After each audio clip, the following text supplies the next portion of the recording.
Salut à tous, je m'appelle Antoine Caron et je suis heureux de vous accueillir sur cette chaîne dédiée à la pêche. Ici, je partage des astuces sur la pêche, le choix des appâts et des leurres, et j'aide également les débutants. Abonnez-vous pour rester toujours au courant. Et maintenant, passons au sujet du jour. Bonjour à tous.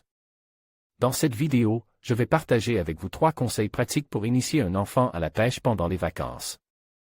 La pêche est une activité merveilleuse qui permet de se connecter à la nature tout en passant du temps en famille.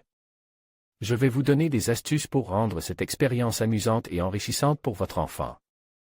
Que vous soyez débutant ou que vous ayez déjà un peu d'expérience, ces conseils vous aideront à créer des souvenirs inoubliables.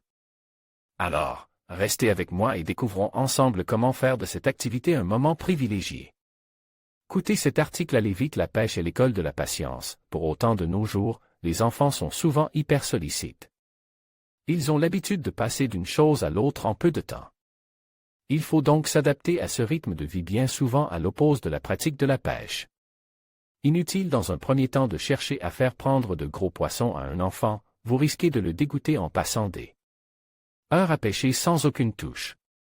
Mieux vaut que l'enfant puisse rapidement prendre son premier poisson et multiplier les touches. Si vous pêchez en eau douce, privilégiez la recherche des poissons blancs au cou. Le code visuel du bouchon qui s'enfonce renforcera l'excitation de l'enfant. En mer, consacrez-vous à la recherche des poissons de roche ou à la pêche au pain au flotteur, afin de montrer à l'enfant la présence d'une multitude de poissons dans une telle immensité. Prendre son temps s'il est conseil de multiplier les touches et les prises rapidement pour intéresser pleinement un enfant, c'est aussi pour maximiser le temps passe à pêcher. De nombreux enfants n'ont pas la patience de rester des heures canne en main et c'est tout à fait normal. Un enfant a une durée de concentration moins importante qu'un adulte et il faut s'adapter. Mieux vaut multiplier les courtes sessions que de vouloir à tout prix passer une journée entière à pêcher, à moins que l'enfant n'ait déjà le virus.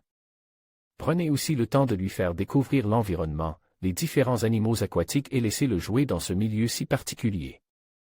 La pêche doit rester un jeu pour un enfant. Immortalisez l'instant autrefois, les enfants étaient fiers de ramener leur première prise à leur maman qui s'efforçait de faire cuire quelques petits poissons pour satisfaire les pêcheurs en herbe. Aujourd'hui, les enfants sont moins enclins à déguster leur prise. Ne les forcez pas à tuer un poisson si vous n'êtes pas un adepte du no-kill. Faites quelques photos du pêcheur avec son poisson que vous pourrez montrer à la famille et aux amis pour que l'enfant soit fier de lui. Et remettez le poisson à l'eau avec lui, histoire de lui laisser des images plein la tête. En conclusion, initier un enfant à la pêche pendant les vacances peut être une expérience enrichissante et mémorable. En suivant ces 3 conseils, choisir le bon matériel, privilégier les lieux adaptés et rendre l'activité ludique vous favoriserez non seulement l'apprentissage des techniques de pêche, mais aussi le développement d'un lien précieux avec la nature. N'oubliez pas que le plus important est de partager des moments de joie et de découverte ensemble. Profitez de ces instants pour créer des souvenirs inoubliables. Bonne pêche!